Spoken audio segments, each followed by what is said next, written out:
fundamental percebermos que há claramente um esforço que é característico do jogar futebol.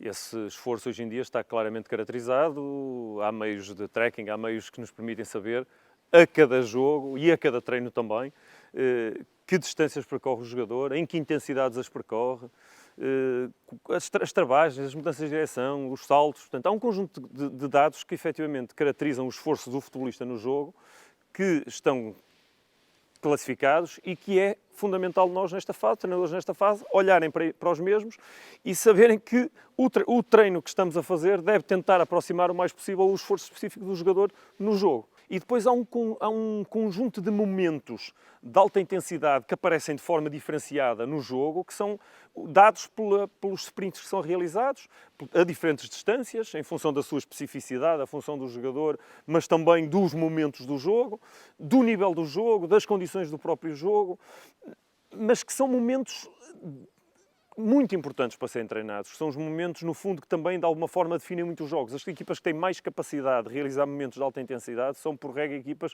que ganham mais vezes. Agora, parece-me que é possível, em espaços pequenos, seja em pequenos jardins, seja ainda esta semana víamos alguns jogadores a fazer algum trabalho de corridas mais rápidas nos espaços fora de casa ou até ao lado de casa, ou nos seus espaços de garagem, dos carros, etc., onde possam ser repetidos coisas como treinadas, coisas como a capacidade de repetir sprints, por exemplo.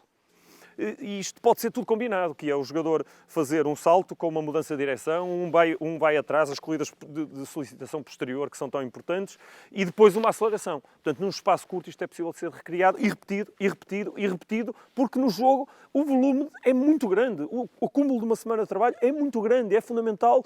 Numa semana isto não era um problema, mas quando estamos a falar de 2, 3, 4 semanas, um mês e meio, isto vai ter que ser passado ao jogador. Por isso ainda hoje líamos um jogador que falava no lado profissional, que é fundamental. O jogador vai ter que perceber, e as equipas técnicas estão a perceber, que com o tempo a passar, provavelmente a intensidade de treino vai aumentar e o volume de treino tem que aumentar para dar resposta a estas questões.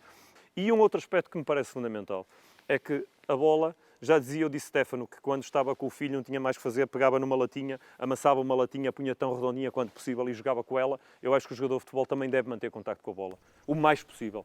Como? Para que não... utilizando, contra uma parede, fazendo manutenção da bola, sustentação da bola, quem tiver mais possibilidades, utilizando diferentes níveis de força, diferentes contactos com a bola, condução de bola.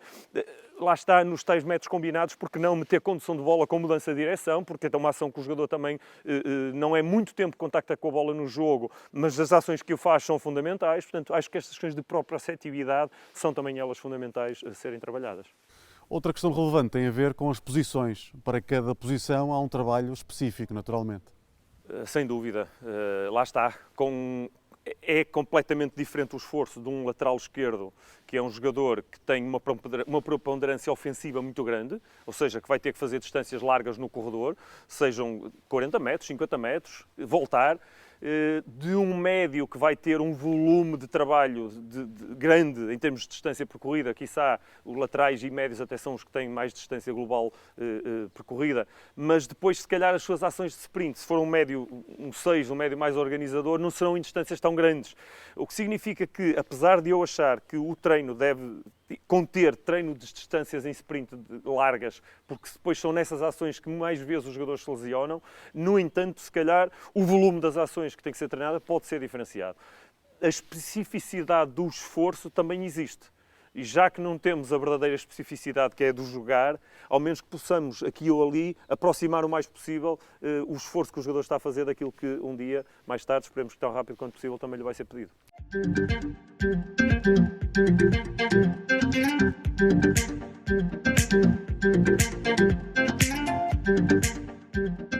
Hoje trago uma frase do professor Vitor Frade que diz que se reconheça que a contração muscular conseguirá, quando muito, limitar o jogar e antes o treinar à dimensão do músculo contraído.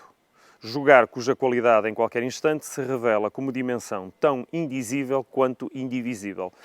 Basicamente, esta frase merecia muitos comentários, mas aquilo que me parece fundamental é que todos percebamos que, por mais que a estimulação que estamos a dar aos atletas neste momento em termos de treino seja dirigida, bem dirigida, o mais próxima possível do esforço específico do jogo, aquilo que é fundamental não estamos a ter, que é trabalhar para um jogar, para a construção de uma ideia de jogo, que é isso que é o trabalho diário de uma equipa de futebol.